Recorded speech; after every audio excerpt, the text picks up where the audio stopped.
श्रीचैतन्यमनोभीष्टं स्थापितं येन भूतले स्वयं रूपकदा मह्यं ददाति स्वपदान्तिकं वन्देऽहं श्रीगुरो श्रीयुतोपदकमलं श्रीगुरून् वैष्णवांश्च श्रीरूपं स्वाग्रजातं सहस्रगुणान्वितं तं सजीवं स्वाद्वैतं सावधूतं परिजनसहितं कृष्णचैतन्यदेवं श्रीराधा कृष्णपादान् सहगणललिता श्रीविशाखान्वितांश्च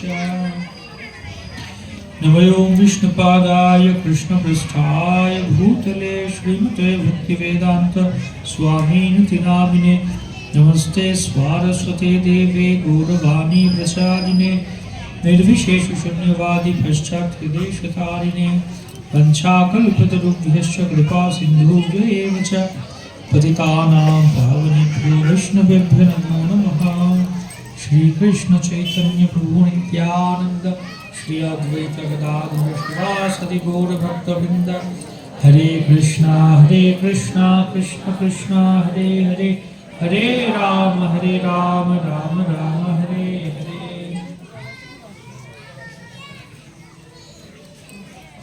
हरे कृष्णा। तो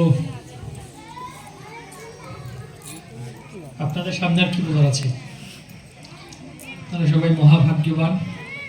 নবদ্বীপবাসী মায়াপুর ধামের আপনাদের আবির্ভাব এই কার্তিক মাস, পরম পবিত্র কার্তিক মাসে আমরা হরিবাসর তিথিতে উত্থান একাদশীতে সাধুসঙ্গ সৎসঙ্গ হচ্ছে খুব ভালো।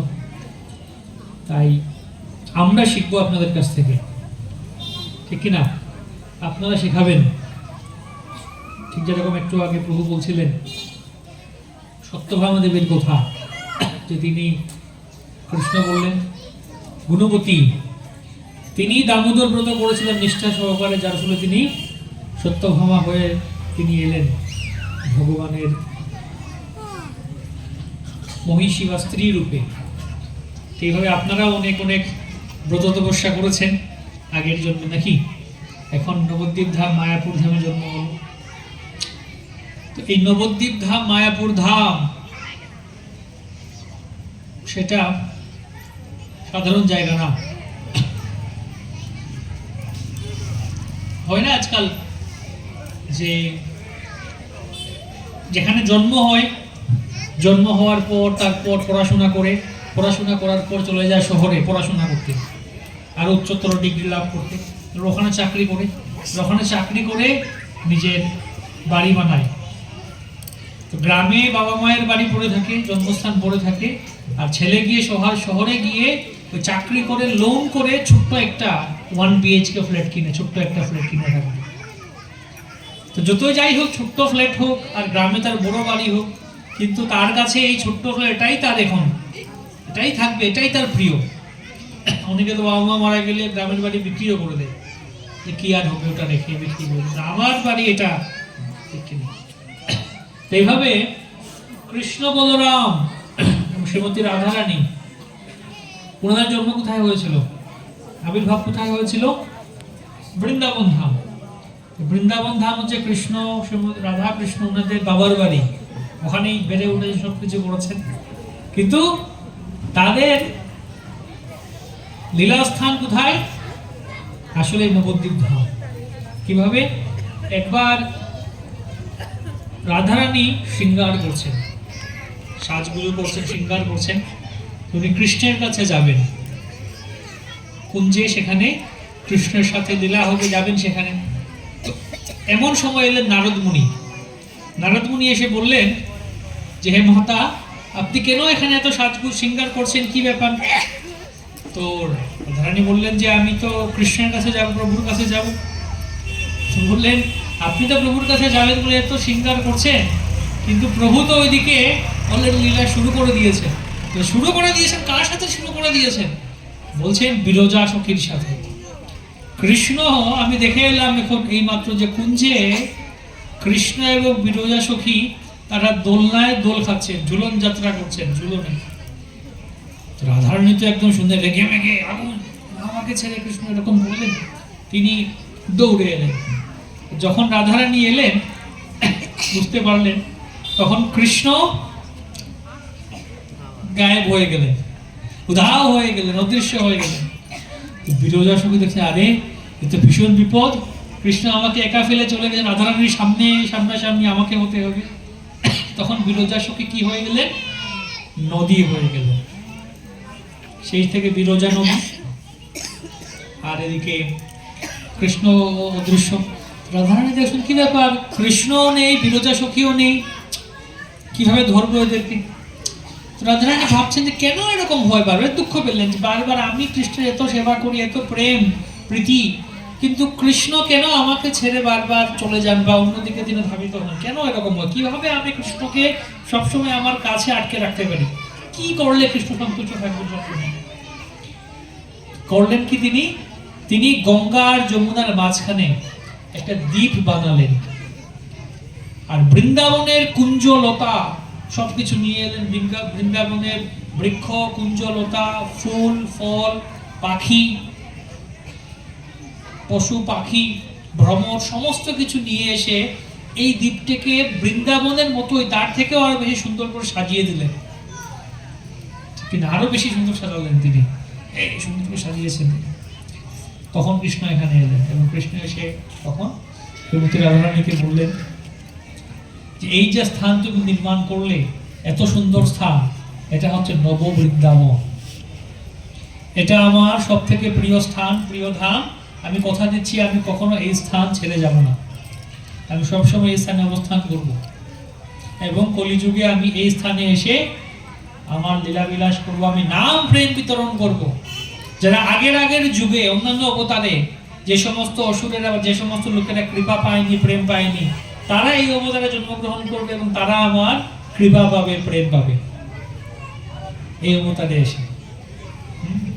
এবং এবে অস্ত্র না ধরিব, প্রাণে কারে না মারিব, চিত্ত শুদ্ধি ঘটাইব সবার। এই অবতারে আমি কাউকে প্রাণে মারবো না, সবার চিত্ত শুদ্ধি ঘটাবো, নাম প্রেম বিতরণ করবো। যে প্রেম আমি আগেও দেইনি কখনো, এই অবতারে দেব, এই নবদ্বীপ ধামে। প্রতি ঘরে ঘরে গিয়ে আমি এটা বিতরণ করব, পাত্র অপাত্র বিচার না করে সবাইকে দেব। তো এই হচ্ছে নবদ্বীপ ধাম, নব বৃন্দাবন, নতুন বৃন্দাবন নাকি? নব বৃন্দাবন। আর যেহেতু এটা একটা দ্বীপের মতো, এই জন্য বলা হচ্ছে নবদ্বীপ। নবদ্বীপ মানে কি? নতুন দ্বীপ, নতুন বৃন্দাবন। আবার এখানে 9টা দ্বীপও আছে, 16টা নদী আছে নবদ্বীপে। এখন তো লুপ্ত, 16টা নদী বলা হয়, মহাপুরুষ সময়ও ছিল। তো 9টা দ্বীপে পরিণত হয়েছে নবদ্বীপ ধাম। সেই নবদ্বীপ ধামে আছি আমরা, সমস্ত তীর্থের অবতংশ।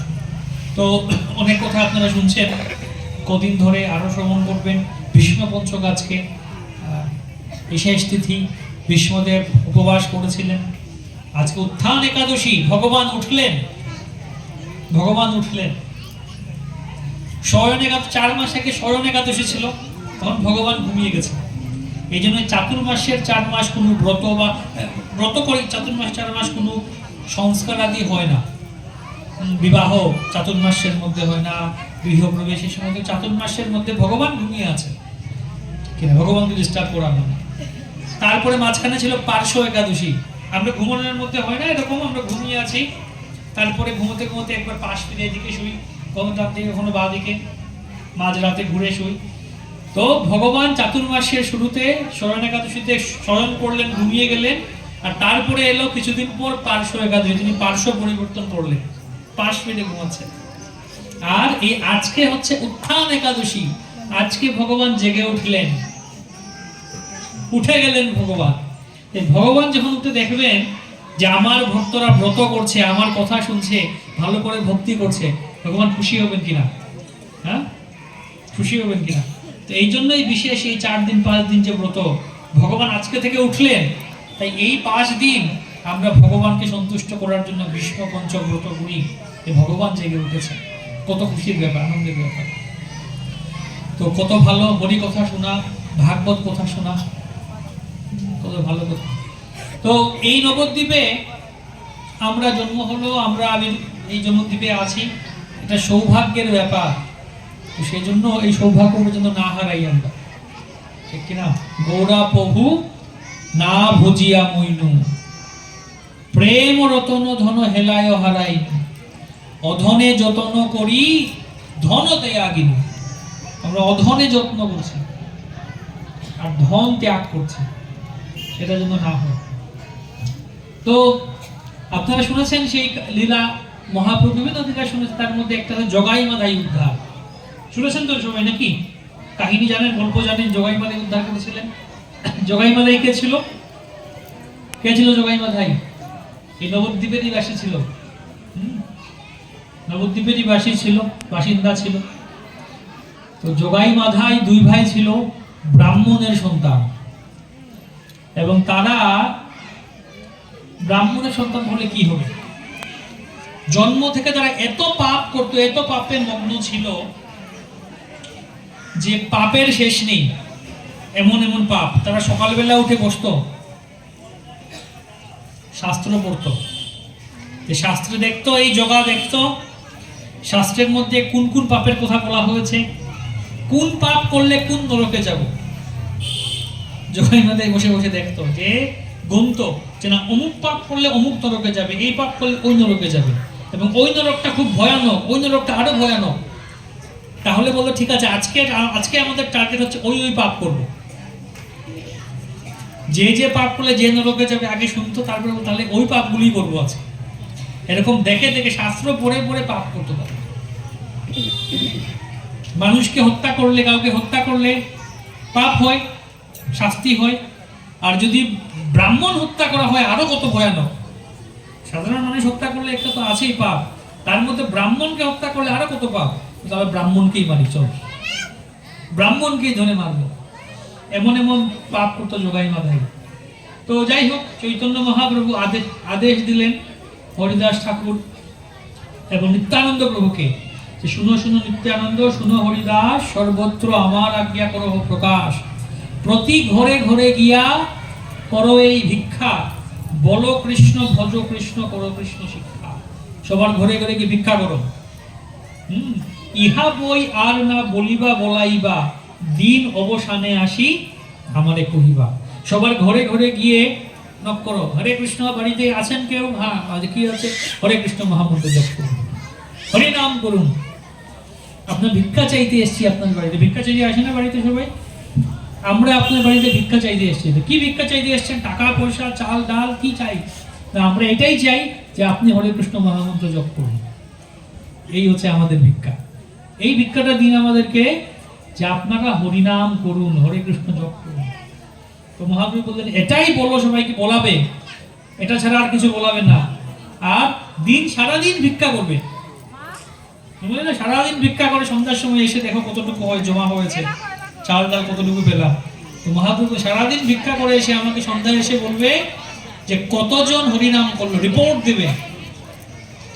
ইহা বই আর না বলিবে বলাইবা, দিন অবসানে আসি আমারে কইবা। তারপরে বললেন, তোমরা করিলে ভিক্ষা যেই না বলিব, তবে আমি চক্র হস্তে সবারে কাটিব।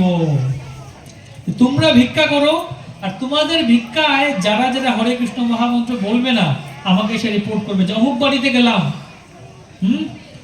বল্লাল দিঘিতে গেছিলাম, হরিসভা পাড়ায় গেছিলাম, অমুকের বাড়িতে গেছিলাম, তাকে বললাম হরে কৃষ্ণ জপ করুন, সে তো হরে কৃষ্ণ করলো না, আমাকে সে রিপোর্ট দেবে। তখন আমি করবো কি? চক্র হস্তে তারা কাটিব। মহাপ্রভু, আমি চক্র থাকলে সেটা কেটে দেবো তাকে। তো এভাবে আজ্ঞা শুনি হাজে সব বৈষ্ণব মন্ডল, অন্যথা করিতে আজ্ঞা কার আছে বল। তো নিত্যানন্দ হরিদাস বেরিয়ে পড়লেন মহাপ্রভুর আজ্ঞা মাথায় নিয়ে, সবার ঘরে ঘরে গিয়ে চললেন পথে পথে। আজ্ঞা পাই দুইজনে বুলে ঘরে ঘরে, বলো কৃষ্ণ গাও কৃষ্ণ, ভজহ কৃষ্ণ রে। কৃষ্ণ প্রাণ, কৃষ্ণ ধন, কৃষ্ণ সে জীবন, হেন কৃষ্ণ বলো ভাই হই এক মন। এই মতো নদিয়ার প্রতি ঘরে ঘরে বুলিয়া বেড়ান দুই জগত ঈশ্বরে। আপনাদের ঘরে ঘরে এসেছিলেন, ঠিক না?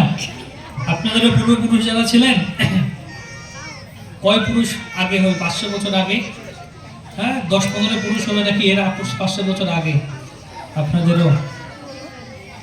হয়তো ছিলেন হরেন্দ্র বিশ্বাস, রবীন্দ্র বিশ্বাস, রাম ঘোষ, শ্যাম ঘোষ, কেউ না কেউ ছিলেন পূর্বপুরুষ। আপনাদেরও ঘরে ঘরে হয়তো নিত্যানন্দ প্রভু এসছেন, হরিদাস ঠাকুর এসছেন, এসে ভিক্ষা করেছেন যে হরিনাম করুন। এই সমস্ত রাস্তা, এই যে রাস্তাগুলি দেখতে পাচ্ছেন, গাড়ি যাচ্ছে, বাইক যাচ্ছে, ট্রাক যাচ্ছে, এই সমস্ত রাস্তা দিয়ে হয়তো এরকম ছিল, রাস্তা অন্যরকম হয়তো ছিল, কিন্তু এই সমস্ত পথ দিয়ে নিত্যানন্দ প্রভু, হরিদাস প্রভু, হরিদাস ঠাকুর তারা হেঁটে হেঁটে গেছেন, সবার ঘরে ঘরে নক করে বলছেন হরে কৃষ্ণ মহামন্ত্র জপ করুন। আজকে নিত্যানন্দ প্রভু হরিদাস ঠাকুরের তাদের প্রধানকে অনুসরণ করে, তাদের পরম্পরায় আমাদের ভক্তরাও সবার বাড়ি বাড়ি যাচ্ছেন, গিয়ে বলছেন হরিনাম করুন, হরে কৃষ্ণ মহামন্ত্র করুন, ঠিক কিনা?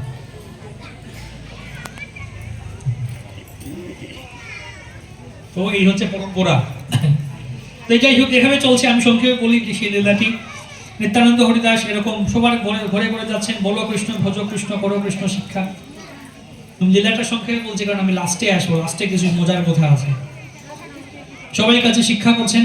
যাই হোক, এরকম করতে করতে তারা চলছেন। তো হঠাৎ দেখলেন কি দুইজন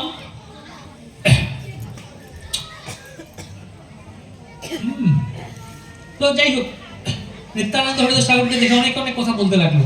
কেউ বলতে লাগলো এরা দুইজন পাগল হয়ে গেছে, মন্ত্রদোষে পাগল হয়ে গেছে, এরা পাগল হয়ে এরকম কৃষ্ণ কৃষ্ণ সবার বাড়িতে এসে বলছে পাগল হয়ে গেছে, এই করতে সেই করতে। যাই হোক, নিমাই পণ্ডিত সবাইকে নষ্ট করে দিল। ভব্য সভ্য লোক সব হইল পাগল, নিমাই পণ্ডিত নষ্ট করিল সকলে। নিমাই পণ্ডিত সবাই নষ্ট করে দিয়েছে, পাগল করে দিয়ে। দেখো নিত্যানন্দ হরিদাস সবার ঘরে ঘরে গিয়ে বলছে এরকম কি। আবার কেউ বলছে তার বাড়ি গেলে মাত্র বলে মার মা, যেগুলা চৈতন্য নৃত্যে না পাইল দ্বার। যারা চৈতন্য মহাপ্রভু, আবার এরকম হয় যে শিবাস ঠাকুরের ঘরে, আপনাদের পাশে শিবাসঙ্গনে রাত্রেবেলা দরজা লাগিয়ে মহাপ্রভু ভক্তদেরকে নিয়ে নৃত্য করতেন, হরিনাম করতেন। তো যারা ভক্ত না ওদেরকে ঢুকতে দিতেন না, প্রবেশ পেত না তারা। যারা ভক্ত না, অধিকার নেই, তো তারা যখন ঢুকতে পারতো না কীর্তনে, তারা রেগে থাকতো। যখন হরিদাস ঠাকুর নিত্যানন্দ প্রভু আসতেন তখন বলতে মার মার মারাদেরকে মার, ধরে ভালো করে মার। কেহ বলে এ দুজন কিবা চোর চোর, ছল করি চোরছিয়া ভুলয়ে ঘরে ঘর। মনে হচ্ছে চোর। চোর করে কি দিনের বেলা এসে দেখে যায় কোন দিক দিয়ে চুরি করবো, কোন দিক দিয়ে ঢুকবো, কোন দিক দিয়ে বেরোবো, ঠিক কিনা? দিনের বেলা ঘরে ঘরে এসে দেখবে এদের ঘরে এরকম আছে, ওদের ঘরে ওরকম আছে, দেখে যায়। মনে হয় এরা দুজন চোর, দিনের বেলা দেখে দেখে যাচ্ছে, ভিক্ষার ছলে রাতে এসে চুরি করবে। এরকম অনেক অনেক কথা বলতে যাই হোক। তো এখানে ছিল দুই ভাই। সেই দুই ভাই ব্রাহ্মণের জিজ্ঞেস করলেন এই দুই ভাই কারা? এরা এত এরকম মাতোয়াল, মদ খেয়ে মাতাল। তো ব্রাহ্মণ হইয়া মধ্য গোমাংস ভক্ষণ, ডাকা চুরি পরগৃহ দাহে সর্বক্ষণ। চুরি ডাকাতি, অন্যের ঘর জ্বালিয়ে পুড়িয়ে দেয়া, এরকম কোনো পাপ নেই যা তাদের মধ্যে নেই। তারা মদ্য মাংস ছাড়া অন্য কিছু দিন যায় না। মদ্য মাংস বিনা নাহি যায় কাল, দুইজন পথে পড়ি গোড়াগড়ি যায়, যাহারে যে পায় সেই তাহারে কিলায়। যেখানে যেটা কিল ঘুষি মারবে শুধু। এই দুই ভাই হচ্ছে মহাপাপী।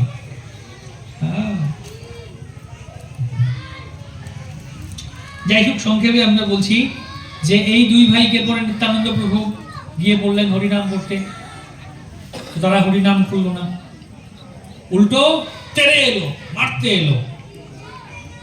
আগে কিন্তু নিত্যানন্দ প্রভুকে বলে দিয়েছে এই গ্রামবাসী বা সেটা বলে সাবধানের কাছে যাবেন না, এরা কিন্তু পাগল, দুই ভাই একদম মত্ত, একদম পাষণ্ড।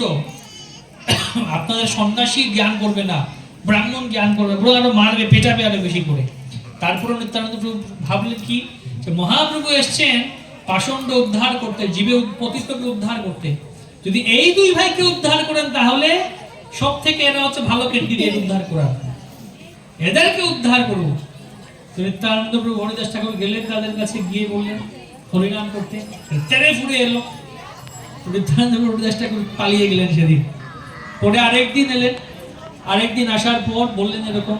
তখন এই গিয়ে তারা গিয়ে কলসির কানা দিয়ে মেরে দিল নিত্যানন্দ প্রভুকে।